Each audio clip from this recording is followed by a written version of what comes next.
Oi, gente.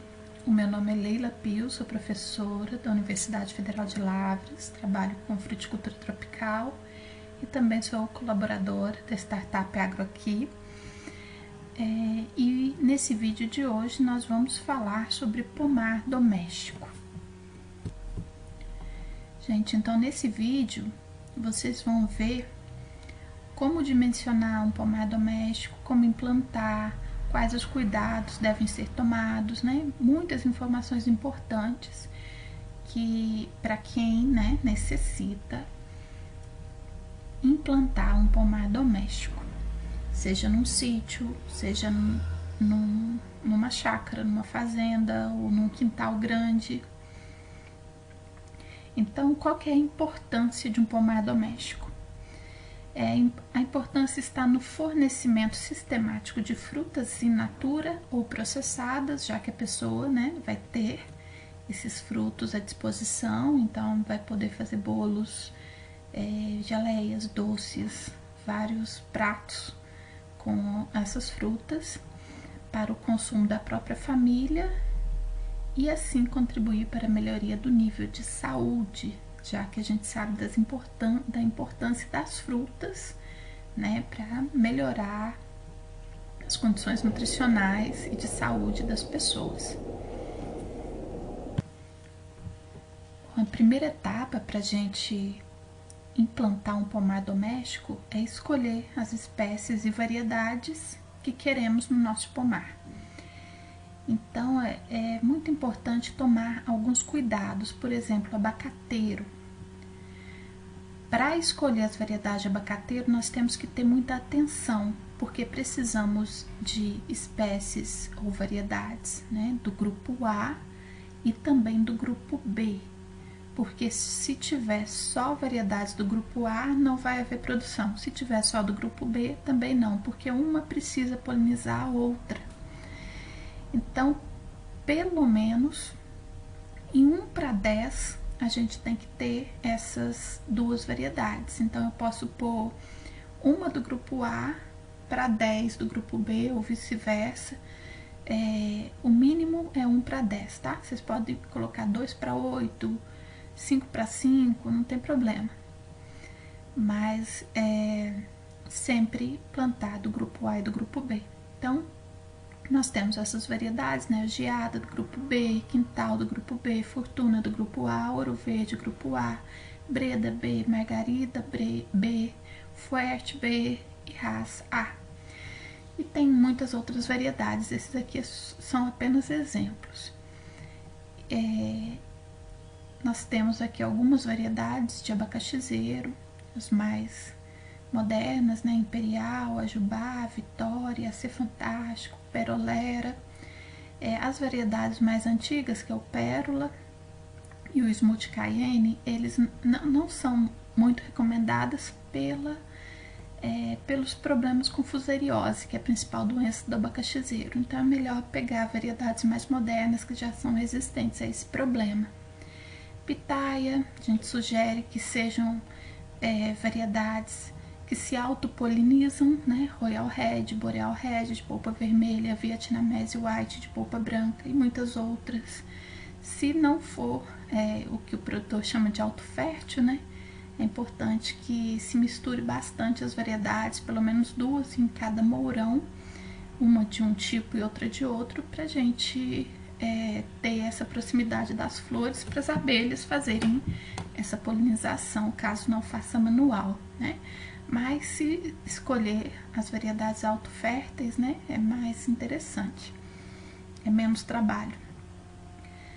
Bananeira, nós temos a Grande Nine, que é do tipo nanicão. Pratanã, tem Pratanã clone Gorutuba, clone Catarina, que são variedades mais interessantes, com maior produtividade.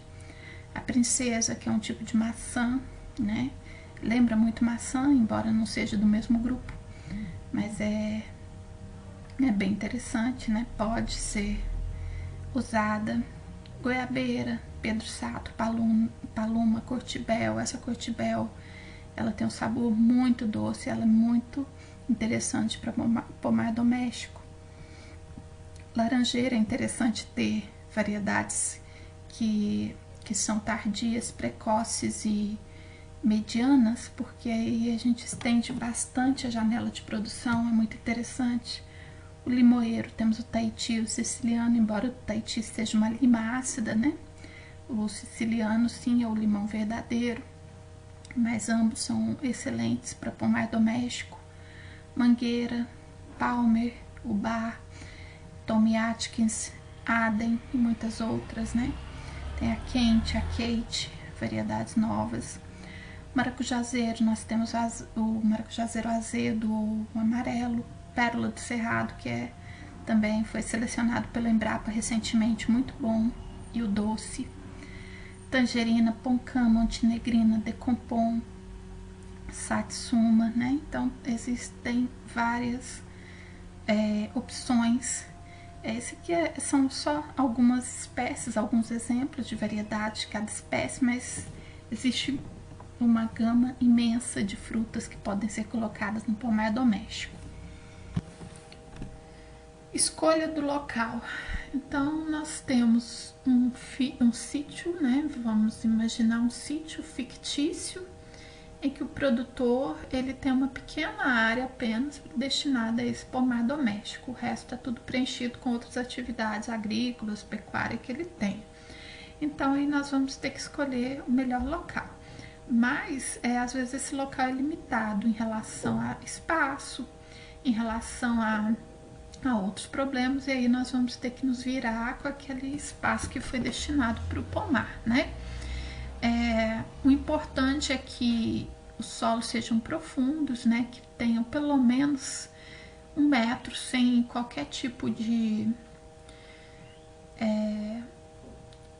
compactação, né? Uma camada tem que observar bastante se não tem área compactada, pé de grade ou alguma área de pedregulhos, esse tipo de coisa, né? Aí a gente, por exemplo, tem espécies que se adaptam muito bem a áreas com pedregulhos, como a uva, por exemplo. Mas outras não. O abacate é uma planta que tem um sistema radicular super sensível, então, e ele cresce em grandes profundidades. Então nós temos que ter que escolher a variedade também, dependendo as variedades e espécies, dependendo da área que foi destinada. Então nós temos que examinar tudo isso para escolher o melhor local. Em relação ao preparo do terreno, né, então a gente tem N formas de preparar. Se for um terreno que necessita de destoca, né, então nós precisamos chamar uma máquina, né, porque é um serviço realmente mais pesado e que precisa ser bem feito. E aí isso depende as outras formas, né, de preparo, de arar, capinar, revolver o solo. Isso nós podemos usar implementos, né, puxados a trator, arado, grade, se tiver, né, esse recurso, se o produtor puder contratar ou mesmo ter na propriedade o trator e os implementos, ótimo. Senão a gente vai ter que usar outros recursos, né, como os arados de tração animal, que é muito comum na agricultura familiar, pequenos agricultores, né, têm esses implementos. Motocultivador, né, que agora tem no mercado por um preço acessível, em que o produtor sozinho, né, ele pode arar a sua terra de uma forma mais simples. É indicado realmente para pequenos espaços, né, que precisam ser preparados. Aí, em relação à capina, aí tem outras formas, né, de cultivar, de arar, de cultivar e de capinar, né, essa área. E vai depender de como que é a demanda e os recursos do produtor. Em relação ao espaçamento, então tem uma série de espécies que ele pode ser plantado, e essas espécies têm tamanhos, espaçamentos diferentes, e esses espaçamentos precisam ser respeitados. Então um pomar doméstico, né, com uma variedade diferente, uma variedade grande de espécies, vai ter, né, os espaçamentos respeitando a exigência de cada cultura. Então, o abacate, por exemplo, 10x6, acerola 4x3, caju 5x4, limão 6x5, enfim. Não dá para plantar tudo dentro do mesmo espaçamento para ficar bonitinho, porque as plantas vão crescer, né, com copas diferentes, com tamanhos diferentes, então o espaçamento precisa seguir essa regra. E o dimensionamento de um pomar doméstico? A gente precisa fazer alguns cálculos para fazer esse dimensionamento, mas é muito simples, tá? Então, vamos facilitar as contas, vamos imaginar que naquela propriedade moram 10 pessoas, né, da mesma família, por exemplo. E essas pessoas, e precisa-se dimensionar um pomar doméstico para 10 pessoas. Como que a gente vai fazer isso? Então, vamos selecionar as espécies. Então, o produtor já deu a demanda para vocês, né? Ele quer laranja, limão, maracujá e tangerina. E é para 10 pessoas. Como que a gente vai fazer isso? Então, a primeira coisa nós precisamos calcular o consumo total anual de frutas. E aí a gente vai aplicar nessa fórmula, né? Que é o consumo total anual de frutas.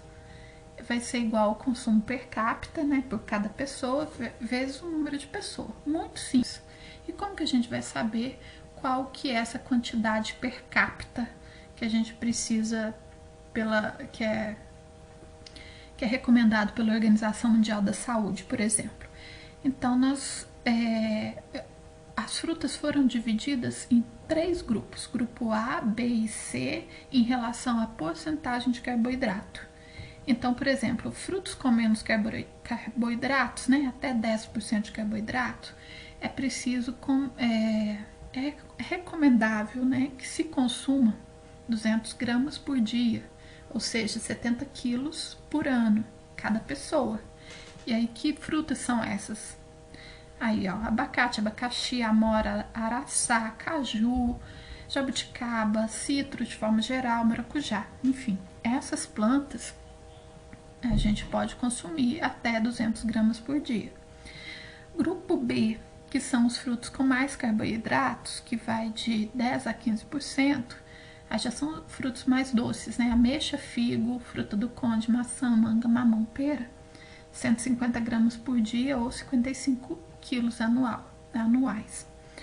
E grupo C, que tem cerca de 20% ou mais de carboidrato, que são os frutos muito doces, aí vem banana, caqui, fruta-pão, marmelo, néspera, ameixa, enfim. 150 gramas também, que vai dar também 55 quilos por ano para cada pessoa.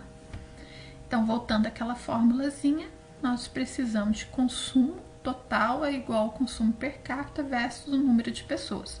Consultando a tabela anterior, a gente sabe que essas frutas, laranja, maracujá, limão e tangerina, precisam de 75 quilos por pessoa por ano.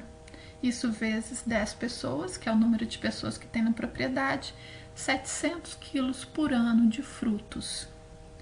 E aí esses 700 quilos foram divididos de acordo com a preferência do produtor nessas 5 categorias, nessas 5 espécies de frutas: maracujá, laranja, limão e tangerina.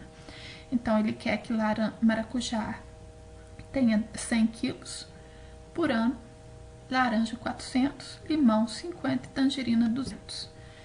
E aí, como fazer esses cálculos a partir de agora? Então, agora nós precisamos de saber o número de plantas para atender essa demanda do produtor por ano. Então, o número de plantas ele vai ser calculado dividindo-se a quantidade de frutas necessária pelo rendimento de cada fruteira. Então, o rendimento médio de uma planta de maracujá é 16 quilos por ano. De laranja, 150 quilos. De limão e tangerina, 100 quilos. É claro, isso é uma média, né? E é uma produção sem tanto critério, já que não é uma produção comercial, né? Então, o rendimento não é tão alto quanto quando aplicado a altas tecnologias, como a gente vê por aí. Então, vamos imaginar o maracujá, que o produtor quer 100 quilos de maracujá por ano. e cada planta de maracujá produz 16 quilos. Então eu vou ter 6,2 plantas, arredondando 6 plantas. Laranja, eu quero 400 quilos, ela produz 150 quilos por ano, 2,6 plantas, arredondando 3 plantas. Limão, 50 quilos, uma planta produz até 100 quilos, então uma planta já supre a demanda dele. Tangerina, 200 quilos, uma planta produz 100 quilos, 2 plantas já supre a demanda dele. Então, esse pomar doméstico, com base no que o produtor quer, precisa de 12 plantas, né? Apenas no pomar doméstico dele. Então, o planejamento, o preparo e os espaçamentos vão ser de acordo com a exigência de cada uma dessas culturas. E aí, a partir daí, se faz a marcação das covas, o coveamento, o preparo e enchimento da cova, que vocês, né, já estudaram muito bem sobre isso. Então, nós temos aquela questão de fazer uma cova até metade, separa a terra de cima, depois cava outra metade, separa a terra de baixo, justamente porque a terra de baixo é menos fértil que a terra de cima. A terra de cima volta para dentro da cova, misturado com esterco e os adubos necessários. E a terra de baixo, que não é fértil, ela serve para fazer uma bacia de contenção ao redor da muda para acumular água de chuva e de irrigação. Mas isso vocês já viram. Faz adubação de fundação ou adubação de cova, a calagem. Se a calagem não foi feita em área total, ela deve ser feita na cova, mas aí a gente tem que tomar muito cuidado, porque não pode misturar calcário com super simples, tá? O calcário neutraliza o super simples. Então, se eu preciso colocar ambos na cova, eu tenho que tomar cuidado. O super simples, por exemplo, pode ficar no fundo da cova, enquanto o calcário pode ficar grudado, né, nas paredes. Como a gente faz cova e é úmido, e o calcário é um pó muito fino, você joga, facilmente ele fica aderido ali nas paredes da cova, e no fundo você coloca o super simples, tá bom? Faz o plantio, né? Como vocês já sabem, tem que colocar um tutor, né, nessa planta, principalmente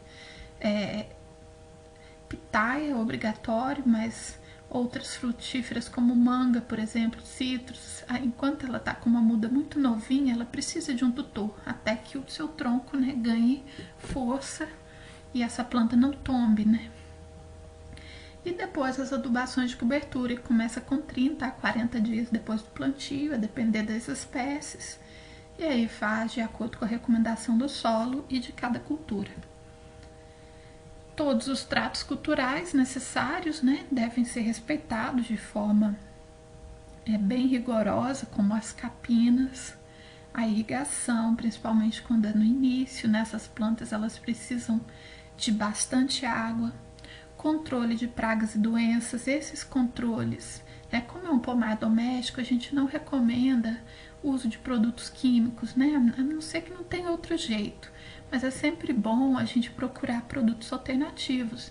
Então, para a mosca das frutas, por exemplo, a gente pode fazer armadilha, aí, como está na imagem, né, com uma simples garrafa PET, um suco de uva, com furos, ali onde está o rótulo, né, uma garrafa de Coca-Cola, ali em cima, a gente faz 4 furos e a mosca das frutas ela vai vir atraída pelo cheiro doce, né, do suco, e aí ela cai dentro desse líquido. A partir do momento que ela molha as asinhas dela, ela não consegue mais sair dali. Então não precisa colocar veneno nem nada. Um suco bem cheiroso de fruta, como suco de uva, de maracujá, melaço de cana, essas coisas, já atrai a fêmea, né, da mosca das frutas, porque ela vai atrás de carboidrato, justamente porque ela precisa de muita energia para colocar os ovos. A desbrota, que aqui no exemplo da bananeira, né, uma planta de bananeira, a gente nunca pode deixar mais de 3 plantas por família, né? Então, cada touceira deve ter no máximo 3 plantas, mãe, filha e neta. A hora que a mãe produzir o cacho, mãe é sempre a planta que tem cacho. A hora que ela produzir o cacho, ela é cortada e quem passa a ser a mãe é a filha. E aí você tem que continuar tendo 3 plantas, mãe, filha e neta, sempre. E sempre procurar caminhar com o bananal para o mesmo lado. Vocês sabem que o bananal caminha, né? É a única planta frutífera que caminha. Você plantou uma muda aqui, dali a 5 anos essa muda já vai estar a alguns metros de distância do local em que você plantou ela pela primeira vez. E aí é sempre bom caminhar com o bananal na mesma direção. Então, como a bananeira é uma planta que produz, que se desenvolve em touceiras, né, que é aquela quantidade de plantas que crescem de diferentes tamanhos, né, de brotações ali na mesma planta, nós temos que escolher quais as plantas que vão ficar naquela touceira. E as demais têm que ser arrancadas, né? E a forma mais comum de fazer isso é com esse equipamento que esse homem está segurando, que é a lurdinha. A lurdinha a gente chama de desperfilhador, né? Que é o nome correto dele. Tem vários modelos no mercado. Esse é o modelo mais importante, desenvolvido na Embrapa. Nós temos dele no pomar. A gente corta a muda rente ao chão. E aí coloca a lurdinha no centro, né? Porque vão ser círculos concêntricos que a gente vai estar enxergando naquela muda cortada. A gente vai colocar bem no centro, onde vai estar a gema da planta. Ela está bem na inserção do rizoma, que está subterrâneo com a parte aérea. E ali a gente vai, ele tem uma rosca sem fim, a gente vai apertar essa rosca sem fim, vai rodar ali e vai fazer a destruição dessa gema e essa planta não vai brotar, tá? Então, nós precisamos passar nesse bananal pelo menos 5 vezes ao ano fazendo essa desbrota. Se a planta crescer demais e você vai cortar, é nutriente que está indo embora. Então, é sempre importante cortar essa planta e fazer essa desbrota da planta enquanto ela estiver mais jovem possível, né? Para que não seja um dreno muito grande para essa planta mãe.